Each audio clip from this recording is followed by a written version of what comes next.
آئیے اب تیسری بات یہ دیکھتے ہیں کہ قربانی کی تاریخ کیا ہے۔ اسلام میں قربانی کا حکم جو دیا گیا ہے، یہ قربانی کہاں سے پیش آ رہی ہے؟ جیسا کہ میں اور آپ جانتے ہیں کہ قربانی کی تاریخ اس دنیا کے اندر اتنی ہی پرانی ہے جتنا کہ انسان کا اس دنیا کے اندر آنا ہے۔ انسان دنیا کے اندر آ کر جتنے سال ہوا ہے، قربانی اتنی پرانی تاریخ اپنے اندر رکھنے والی ہے۔ جیسا کہ حضرت آدم علیہ السلام کے زمانے سے ہی قربانی کا طور طریقہ، قربانی جیسی عظیم عبادت کو اللہ تبارک و تعالی رکھا ہوا ہے۔ اور اللہ تبارک و تعالی جیسا کہ شریعت مجھے اور آپ کو معلوم ہے، سورۃ المائدہ، سورۃ البقرہ اور سورۃ الاعراف میں اللہ تبارک و تعالی اس کا ذکر کیا کہ حضرت آدم علیہ السلام کے 2 بیٹے تھے، اور آدم علیہ السلام کی شریعت کا معاملہ تھا کہ اس وقت انسانوں کی کمی تھی، انسانوں کی نسل کا زمانہ نہیں پایا جاتا تھا۔ لیکن آدم علیہ السلام کے معاملے میں یہ بات بتائی جاتی ہے کہ آدم علیہ السلام کی زندگی میں جب بھی باقاعدہ کسی عورت کی ڈیلیوری ہوتی تو پہلی ڈیلیوری میں 2 بچے، جڑوان بچے پیدا ہوتے، ایک بچہ اور ایک بچی۔ اس کے بعد سیکنڈ ڈیلیوری میں پھر جڑوان بچے پیدا ہوتے جو بچہ اور بچی ہوتے تھے۔ تو ویسے 2 ڈیلیوری کے اندر 4 بچے ہوتے تھے، اور حضرت آدم علیہ السلام کی شریعت میں یہ بات بتائی جاتی ہے کہ آدم علیہ السلام کی شریعت کے مطابق پہلی ڈیلیوری میں جو بچہ اور بچی پیدا ہوتے تھے، دوسرے ڈیلیوری میں جو بچہ اور بچی پیدا ہوتے تھے، ان کو شادی کرنے کے لیے متضاد طریقے سے شادی کیا کرتے تھے۔ پہلی ڈیلیوری میں جو بچہ پیدا ہوتا، دوسرے ڈیلیوری میں پیدا ہونے والی بچی کے ساتھ، اور دوسرے ڈیلیوری میں جو بچہ پیدا ہوتا، پہلی ڈیلیوری میں پیدا ہونے والی بچی کے ساتھ کیا ہے، نکاح کروایا کرتے تھے۔ یہ آدم علیہ السلام کی شریعت کا معاملہ تھا۔ تو آدم علیہ السلام کے جو 2 بیٹے تھے، حابل ایک کا نام، قابل دوسرے کا نام۔ تو حابل جو مویشیوں کو پالنے والا، بکریوں کے پالنے والا تھا، قابل کھیتی باڑی کرنے والا تھا، اور جو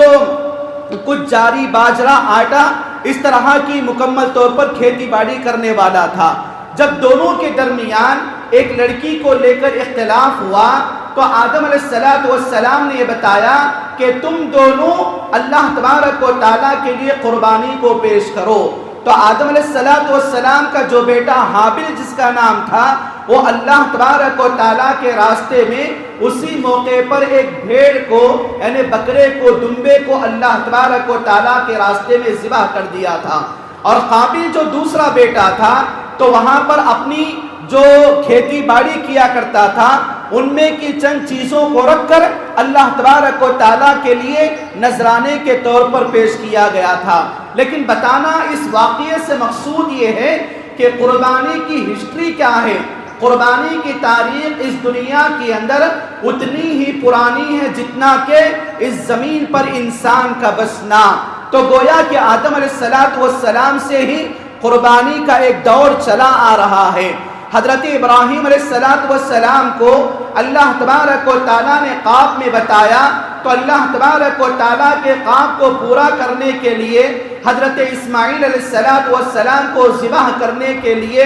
آپ نے باقاعدہ تیاریاں شروع کی۔ بعد میں اللہ تبارک و تعالیٰ آپ کے لیے جنت سے دمبے کو بھیجا، جس کے اندر حضرت ابراہیم علیہ السلام کی شریعت سے مجھے اور آپ کو ملتی ہے۔ اور ان کے علاوہ اگر میں اور آپ عیسائیوں کی، یہودیوں کی مذہبی کتابیں تورات اور بائبل، انجیل کا مطالعہ کریں گے تو حضرت آدم علیہ السلام کے زمانے کے بعد حضرت موسیٰ، حضرت عیسیٰ، حضرت شعیب اور دیگر انبیاء علیہم السلام کی زندگی کے اندر مکمل طور پر قربانی کا سلسلہ چلا آ رہا ہے، جس کا حکم ذکر اللہ تبارک و تعالیٰ نے قرآن کے اندر بتایا، وَلِكُلِّ أُمَّةٍ جَعَلْنَا مَنْسَكًا، ہم نے ہر امت میں قربانی کے ایک طریقے کو رکھا ہوا ہے۔ تو گویا کہ اس آیت کے ٹکڑے سے یہ بات اللہ تبارک و تعالیٰ مجھے اور آپ کو بتا دیا آدم علیہ السلام سے لے کر محمد الرسول اللہ صلی اللہ علیہ وسلم تک جتنی بھی انبیاء کا سلسلہ، امتوں کا سلسلہ زمین پر چلا ہوا ہے، تمام کی تمام امتیں اپنے انبیاء کے حکم کے مطابق قربانیوں کو اللہ تبارک و تعالیٰ کے نذرانے کے طور پر پیش کیا ہوا ہے۔ اور اللہ کے نبی جناب محمد الرسول اللہ صلی اللہ علیہ وسلم کی بات میں اور آپ کریں تو اللہ کے نبی صلی اللہ علیہ وسلم اپنی زندگی کے اندر یمن سے حضرت علی رضی اللہ عنہ کو 100 اونٹوں لانے کا حکم دیا، اور آپ اپنے ہاتھ سے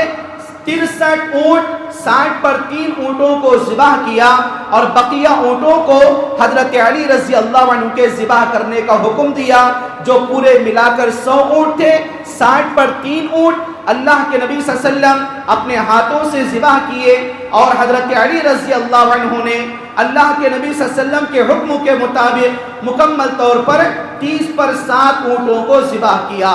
اللہ کے نبی صلی اللہ علیہ وسلم کا یہ عمل مجھے اور آپ کو معلوم ہوا تو قربانی کوئی نئی عبادت نہیں ہے، اور قربانی صرف ہم مسلمانوں کا طریقہ ہی نہیں ہے، بلکہ آدم علیہ السلام سے لے کر محمد صلی اللہ علیہ وسلم تک آنے والی انسانیت کے درمیان اللہ تبارک و تعالیٰ نے قربانی کو عبادت کے طور پر رکھا، اور ان چیزوں کو اللہ تبارک و تعالیٰ قیامت تک جاری و ساری کرنے والا ہے انشاءاللہ۔ تو یہ کیا ہے؟ مختصر طور پر قربانی کی تاریخ ہے۔